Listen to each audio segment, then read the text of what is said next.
that this is the Fat Girl Flow channel and you are joining us for our Sunday sit down. This is a new weekly thing that I am doing where I just talk about anything on Sunday, things that you guys frequently ask me about, things that come up on social media, really just kind of whatever we're feeling like, whatever is taking center stage at the moment, we're gonna talk about it. If you are new here, welcome. Please hit that subscribe button and the notification bell. It would mean so much to me. We have a pretty good time here. We like to do plus size hauls, talk about plus size fashion, talk about fat issues, all sorts of things. Let's jump into the Sunday sit down. In my last video haul, it was with Passion to Figure. I mentioned that I feel like maybe as a blogger, my compass is off a little bit in regards to how much clothing costs. I talked about this because I was telling the viewers, y'all, how much things cost. And as a blogger and YouTuber, I feel like I'm just like slightly out of touch with what is reasonably priced because I get clothes for free. I think people frequently have a lot of questions about PR and stuff, especially like the beauty industry does a pretty good job of spelling it out for people, but I think that the fashion industry is still, I don't know, I think people still don't really understand how it works and don't necessarily understand like how bloggers do things. So I opened up on the community tab on YouTube. I asked if y'all had any questions, and I also asked over on my Instagram. You can find me on Instagram at FatGirlFlow. So I asked if you had any questions about what it's like to receive free clothing, how that works. I just kind of opened it up and we're gonna talk about it. My main point in the last video was that, you know, I do these hauls and my channel has always been kind of just to show you what is available to plus size people and not even necessarily do like full-on reviews, but just to like put it on my body, show it to you and let you make a decision about what you think. I've really always looked at my job as like giving you the information and then letting you decide. I'm not necessarily like trying to tell you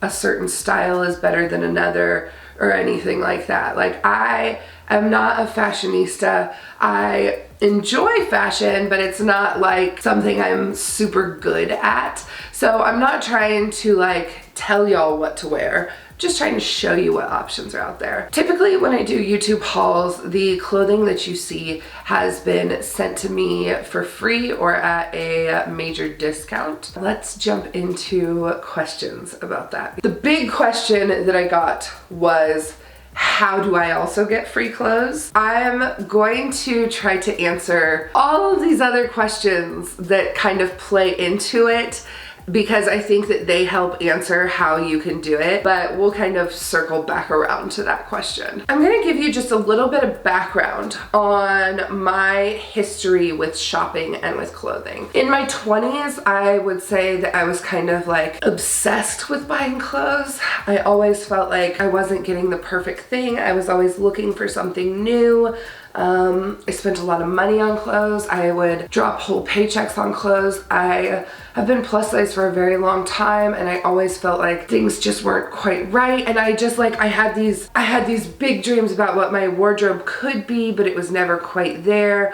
I spent a lot of money on clothes, even when I was not a blogger. Over the years, and I'm not sure if this is something that has come with age or if it's come with privilege, I have got less hoardy about clothing, and I think that honestly part of that is because I am getting clothing provided to me for free. And when you have access to things, it makes you feel less like grabby about them. Part of the reason people binge on things is because they are restricted. So if you are in poverty and you have no access to clothing, it can make clothing seem like shinier and more exciting because your brain's like, I'm not getting what I need. And I feel like I was like that in my 20s. Like I just really felt this deep need that I wasn't getting met with like clothing and with dressing myself. And as I've gotten into my 30s, as I've become more financially stable and as my career's taken off, I feel like that kind of desire has lessened very, very much. I have definitely kind of got less excited about clothing. I have a tendency to wear the same things all the time, and my closet has shrunk significantly. This conversation has a lot to do with access and privilege, and there are some interesting intersections happening there, and I don't want it to feel like I'm not addressing those. So that's kind of my history with clothing, and now I'm in a place where I have access to clothing and I don't need as much, especially because I work at home, so I don't need work clothes like at all. First question is, how many items would you say you receive on a monthly basis? This person said, I buy a few clothes twice a year. I would say that I receive anywhere from 10 to 30 items a month. It of course depends on the time of year and what my schedule is like and what kind of things I have planned, what sponsorships I have going, but there is a lot of clothing coming in and out of our house at all times. Recently I took a picture of like a week's worth of boxes of goods for hauling that came through the house, and it's a lot. Like, it is a lot. Someone asked if I send the brands that I work with a list of what I want every month, or if I get a gift card. That's not really how it works. It's not like PR with beauty. Like, it's not like brands just reach out to me every month and ask me what I would like to receive. Usually what happens is I say, hey, I would like to do a haul with you. My viewers have shown a lot of interest in this brand and I would like to show it to them on YouTube or on Instagram or whatever. And I communicate with them usually for a couple months and we decide when a good time would be. I usually schedule things a month to 2 months out. So I'll be talking to a brand in March and then I'll receive clothing like in June to haul on YouTube and show y'all. And usually I receive clothes from a brand once, maybe twice a year at max. I do not love showing y'all the same brand all the time. There are some brands that I of course purchase with my hard-earned money that I love. I have a tendency to spend money at Torrid and at ModCloth, and so you'll see several hauls from them because I'm spending my own money there, but those companies they still don't send me clothing more than like once or twice a year. And because clothing is so subjective and there's so many sizes and colors and stuff like that, brands don't generally send out PR boxes for clothing. So I work with a athletic company called Beyond Yoga. They know my size and my address, and they know like that I'm obsessed with a specific kind of set that they sell. And every time they come out with a new one shows up at my door. It's very, very sweet. This is kind of an in-kind relationship is what it would be called in the industry, is in-kind. There is an understanding that if a company you have a good relationship with sends you something, that you like show it on your Instagram stories. That's definitely not necessarily something that you have to do. However, it's just like any business relationship. It's just like any sales relationship. To maintain those relationships, you want to make sure that if a company is giving you something, you're giving something back to them in return. If you've never watched any of my videos about blogging and about how I make money, basically what I do is I seek out brands that have affiliate programs. An affiliate program is basically a program where publishers, media publishers, that's me because I have a blog, can join an affiliate program. I'm just gonna say Torrid. We can join Torrid's affiliate program, and when we show a Torrid item, we can give you guys a specific link. When you click on that link and go purchase something, it then gives me a small percentage of that sale. That is why it is beneficial to me to do hauls, because if I show y'all something and then you go buy that thing, I make a little bit of money. I did get a question on Instagram that was like, what do you do when you get things and they don't fit? And someone was like, in your last haul, clearly those jackets didn't fit. If I am wearing something and I like it, then it fits. That's my rule with how things fit. Everyone can have their own opinion about that, but like, if I like something, even if it's a jacket and it doesn't completely button, I don't care. And y'all are not stupid. Like, you see how things fit on me and you can decide if it would fit on you. Like, that's kind of the point of this. So if I don't like something that a brand sends me, I usually just don't show it. Like, I don't see the sense in just talking shit on brands. I feel like that's not a fun video. There are a lot of YouTubers who think that that makes for like a very fun video, and they do it often, and that's okay. It does get a lot of viewers, but usually the brands I work with I've tried before, so I kind of know how they'll fit, and I don't order things that I'm not gonna like. So I like the things that I buy and then I show them to you. If of course I have done hauls where I'm like super disappointed in many things, and I do share that disappointment with y'all. But for the most part, like, I just like to show you things that I like. I wouldn't want to talk about things I hate. That's kind of boring to me. I'm just not that person, you know? Someone asked, how do you address inclusivity issues with companies that send you free stuff? I think that there is a misconception that bloggers and influencers are very passive behind the scenes with brands. I'm not. I can't speak for everyone, of course, but I have active conversations with brands about what increasing sizing would look like for them. I have active conversations about, you know, hey, your sizing only goes to 20 and I'm a size 26, 28, 30, and I can't wear your clothes. So no, I'm not going to show them to people who watch me. Like, sorry. And then that kind of opens up the conversation to talk about inclusivity. Also, if there are brands who are just failing on any part of inclusivity, and especially if y'all comment on the video and you say something, I have a tendency to send that to brands and say, hey, here's some feedback from viewers. Like, I think that constructive criticism is always accepted pretty nicely from them, and brands appreciate it. So there is kind of this constant conversation going on between myself and brands about what they can do better, about what I can do better, about what we as a community can do better. Someone asked if brands ever get upset about my reviews of their products. I have not had a brand get upset with me yet. Like I said, I have a tendency to try to stay pretty positive. I don't really like talk shit on brands, mostly because I think that there is always space to talk to these people.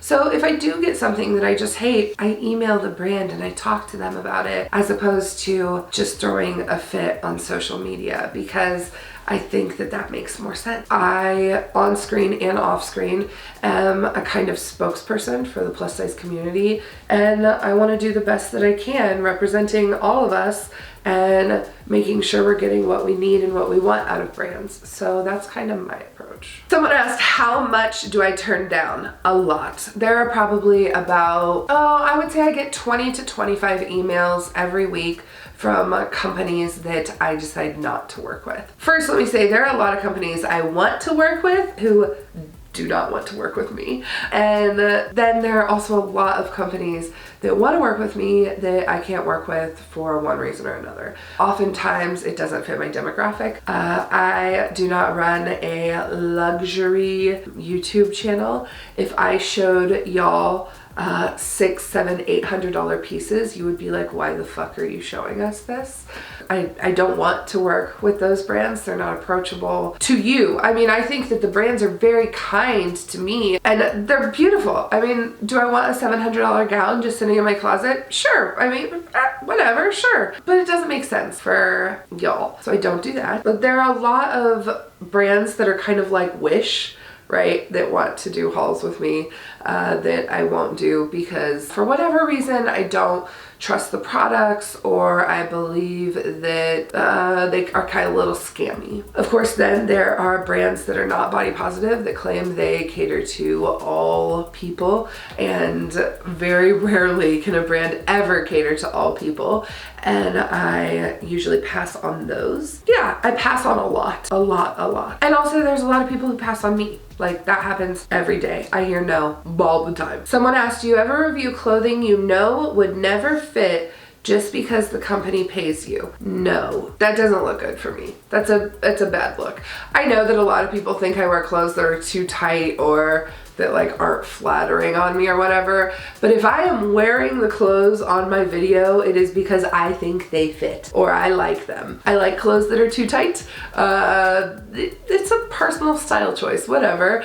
But I would never knowingly work with a company whose clothing I know does not fit me, because y'all will know. It'll just seem like a scam. It just won't be a good look. So no, I don't do that. Another question we got was, are you more likely to keep the clothes you don't like just because they were given to you? Absolutely not. I get rid of massive amounts of clothes. Y'all know that I have a Poshmark.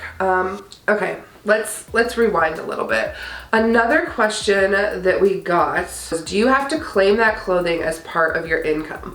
This is a very important question. Yes. Okay. Yes. Anything that influencers get that isn't just like a PR box. So PR boxes have no receipts, right? Like they don't send you a receipt with a PR box. But if a company is sending you something for work, like for a haul, yes, you have to have it tagged. There are different rules for different things. I let my accountant deal with that. But yes, this clothing, these free things are often included in your income. This is kind of part of the problem with influencing and blogging, and this is why you hear people saying like, don't send me free shit, fucking pay me. The blogging industry and marketing with influencers in general is kind of fucked up, because like I have to claim a lot of this stuff on my taxes as income. In one of my first years of blogging, a company approached me and wanted to give me $2,000 in free clothes. And I mean, that was like a really, it still is a really, really big deal. It was like gonna span over the course of a year. I was gonna get it in like $500 increments.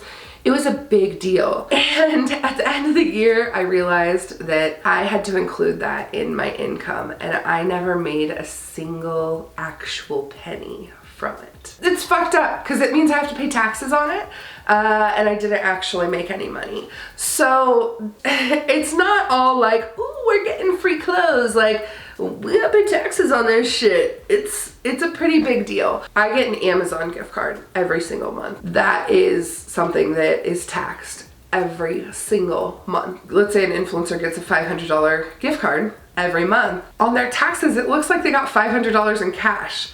That's for tax reasons. It's a big fucking weird deal. So, and like when I first started and I took that $2,000 deal, I didn't realize that that company didn't have an affiliate program. So I was promoting $2,000 worth of clothes and was never able to make any of that money back.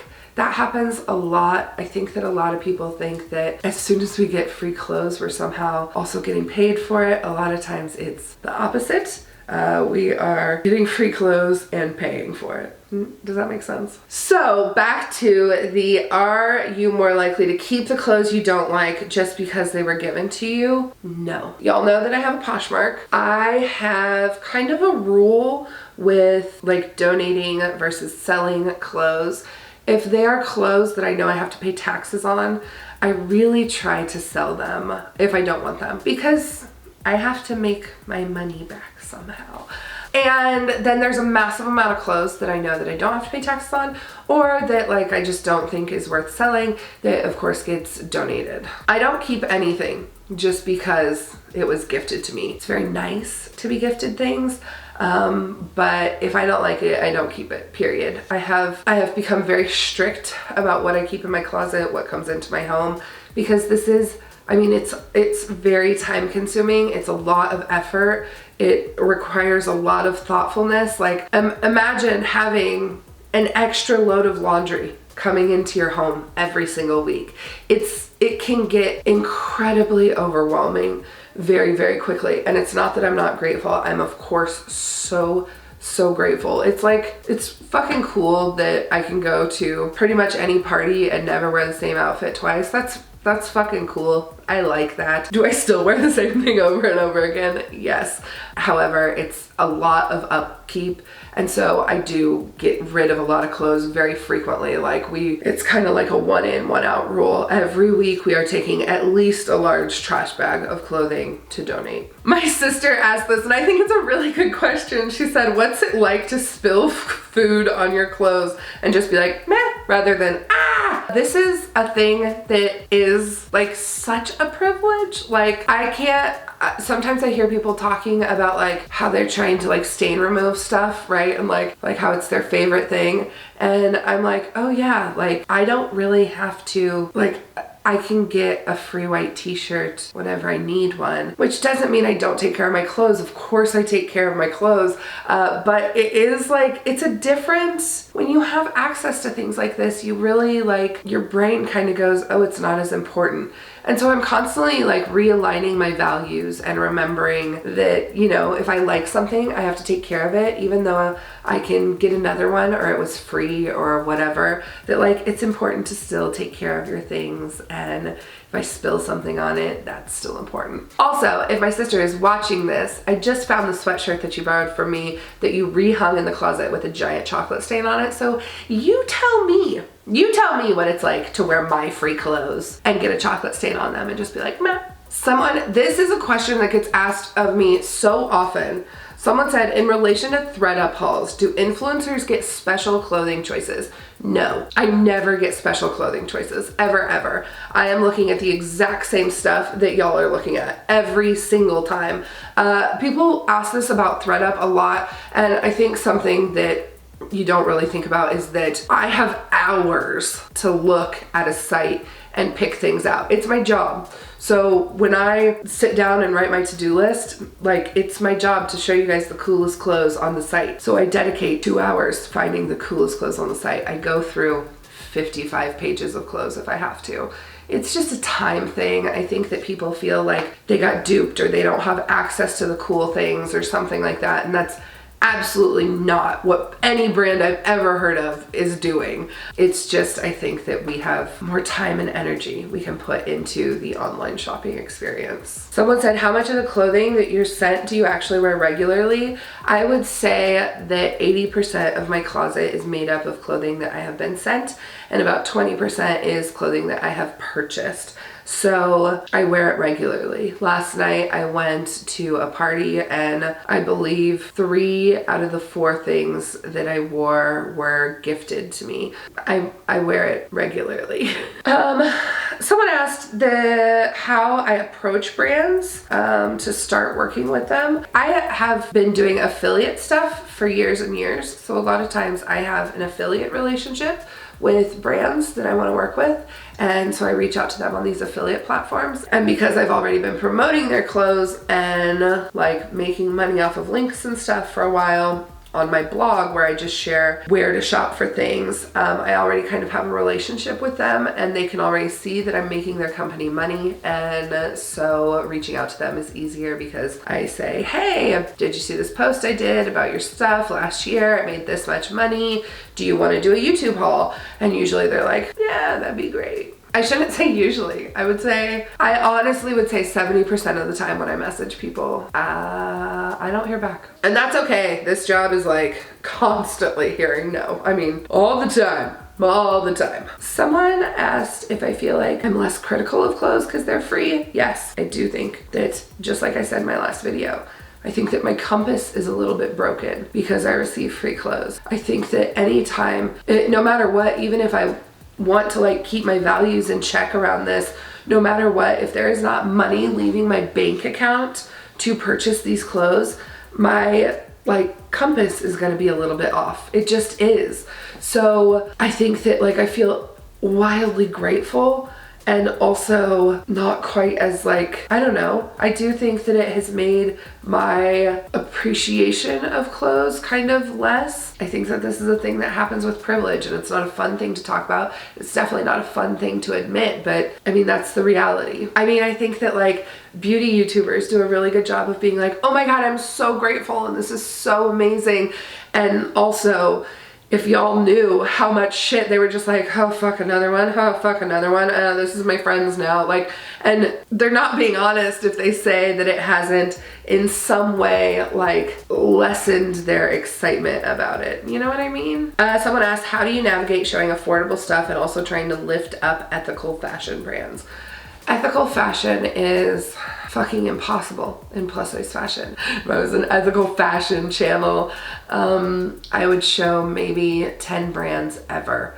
it's fucking hard. And honestly, this is kind of a constant battle I have with myself about how to like raise those brands up while also making sure that people have access to affordable fashion. I don't know. I don't have an answer, and it's difficult, and to be honest, I need to do more with ethical fashion. There is just a big block in how affordable it is, and that's hard. It's hard to show y'all a $300 sustainable ethical t-shirt that I got for free and be like, go buy this, because who can fucking afford that? I loved this question. I think that this will be one of the last questions we do. Someone asked, do you feel like these companies are forming your style? Like, do you feel like you have to dress a certain way and don't have free will to style yourself? I think that this is a very easy trap to get stuck in. I see so many bloggers who find a store they like and they just kind of stop styling the clothes how they want it. They want to wear everything from like a specific store they like, and I think that it happens a lot. I think that it has happened to me before. I have a tendency to not be super fashionable, so I don't think I'm super affected by like what brands send me as much as people who really care about fashion. But I think it happens a lot. I think that when a brand that you love is sending you a bunch of stuff, suddenly you look like that brand, you know? Suddenly your styling is very similar to whatever the brand's styling is. So yeah, I think that that is a thing that happens, and I think that to be forward thinking in the fashion industry, and I'm not calling myself forward thinking in the look at me, I'm not a forward thinking fashion person, but to be forward thinking in the fashion industry, I think you really have to keep that in check. I think you have to, you really have to have your finger on the pulse of what's going on in fashion.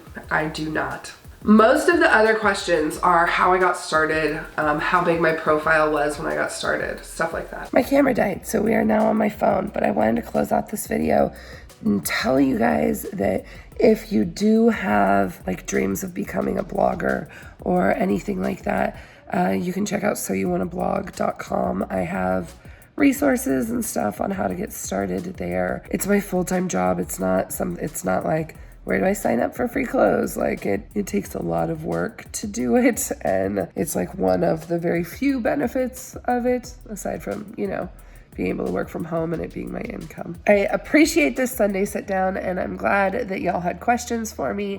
And of course, if you have any other questions, please feel free to ask them in the comments down below. If I wasn't clear on anything, let me know. I feel like I was like talking a lot, but I'm not sure if I actually said anything. You know what I mean? Until next time, please make sure you like, comment, and subscribe, and I will see you then. Bye!